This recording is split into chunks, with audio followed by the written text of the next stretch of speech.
Hey guys, welcome back to BMW Fanatic. In this video, I'm going to show you just how to change out your BMW Motorsports DCI with a new pair. I'm also going to include a sound clip in this video, so that way you can hear just what these sound like if you've never heard them before. They've been out for quite some time now, so it shouldn't be a surprise to you, but I'm going to have them in this video as well, so be sure to stay tuned for that. Now, I've had my BMW Motorsports DCIs for 3.5 years now. Loving them to death, and they are the best intake for the money. Now, a lot of people may think that they cause heat soak, but it's a little bit different on a turbocharged car. You have to realize that the boost is controlled by the T-map sensor, which is in the charge pipe. Heat soak is determined by the intercooler. So if it's hot outside and your intercooler is just not up to par, and let's say it's 100 and some degrees outside, your intake charge pipe area is going to be usually 30 degrees above ambient temperature. That's going to taper off boost, timing, everything else like that. The T-map sensor is in the charge pipe that's on the back, and that's how heat soak is technically referred to on a turbocharged car. Where these benefit from is, so the stock airbox is okay for stock boost.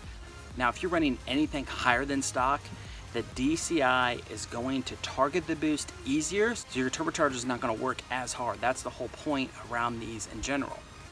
It can target it easier, it can run more efficiently, and only for $99, it's definitely a bargain for the price. Now, and also on another side note, these are feeding extremely hot turbochargers that are trying to condense the air down. So even if it was 30 degrees cooler, it's still not going to do any difference whatsoever. It's already been bench tested by BMW Motorsports itself and also other people at that beginning of the time, just to prove that there is no heat soak.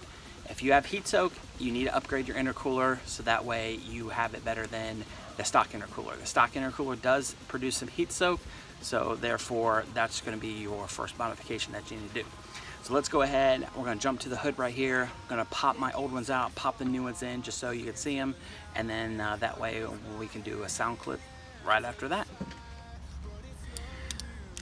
So just to help getting as much room as possible for yourself, go ahead and take out the small snorkel fin right here. Just use a T20, comes right out. It just gives you that side room, and this is what it looks like here. This is your snorkel that goes like, sits right in there, feeds all the air to your DCI. Just so you don't have to take off the cowl filter itself, you're gonna use a flathead shorty screwdriver here. And we're gonna go ahead and take off the first one right off the bat. You're gonna also wanna remove the vent valve here. So it's just a matter of pushing on it and pulling up. And then just taking your flathead, going here at the bottom.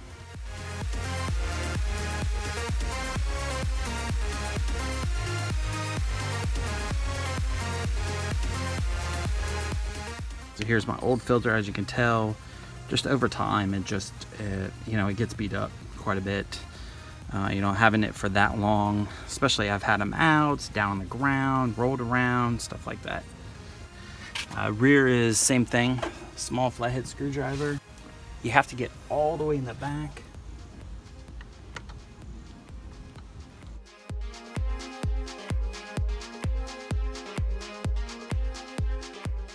Pulling it out. Now, once you have the DCIs out, you can see my setup here. So I have the Forged Motorsport diverter valves with the yellow springs. That's 15 to 23 PSI springs. So CPE, directly sold through BMW Motorsports, long charge pipe. So it goes all the way to the intercooler piping itself there. These are custom hoses that I've put on here because I am vent to atmosphere. So it shoots out the sound outward in the back, downward in the front, out the front there. These hoses don't go to anything, like I mentioned in my videos. And then use your 1/4 chair stops. These chair stops cap off your inlets, and then that way you can do that. So there's one there, and then there's one all the way in the back. So we're going to take our new DCI here. We're going to start with the rear just because we pulled that out last. Now is also a good time to clean up anything in the engine bay. I always like to try to keep mine as clean as can be. Make sure the screws at the top You're gonna push it all the way in until it just stops. Just like so. Take your screwdriver, I'll tighten in the back.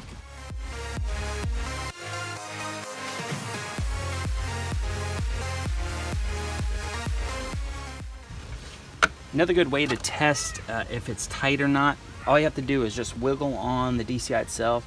If it moves along against a back by the inlet, then you need to tighten it more. If not, it's tight.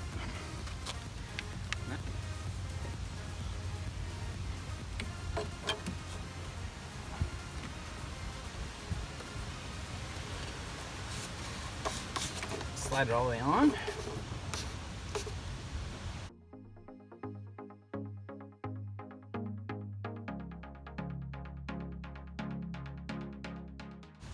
As you can tell, they look so much cleaner and newer than my 3.5-year-old DCI.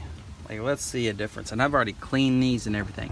They just wear out over time, right? They just beat around. You know, it's one of those things where you use something for so long, you just want to replace them. And that's what I wanted to do.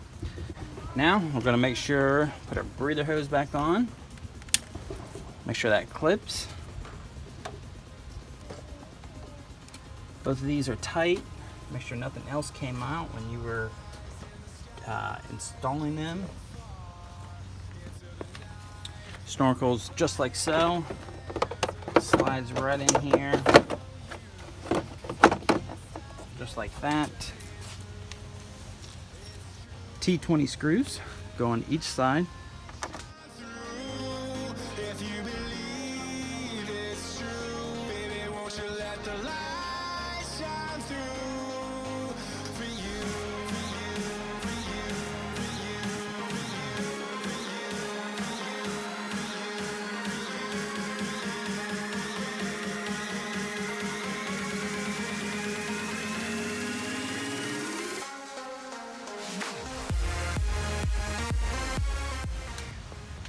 Once you're done with all of that, you're gonna go ahead and shut the hood.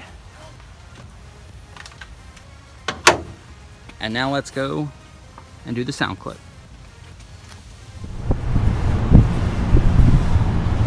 All right, here's the sound clip.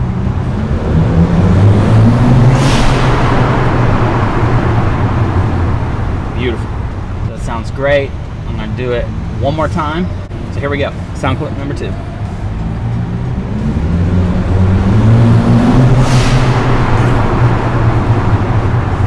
There we go, guys.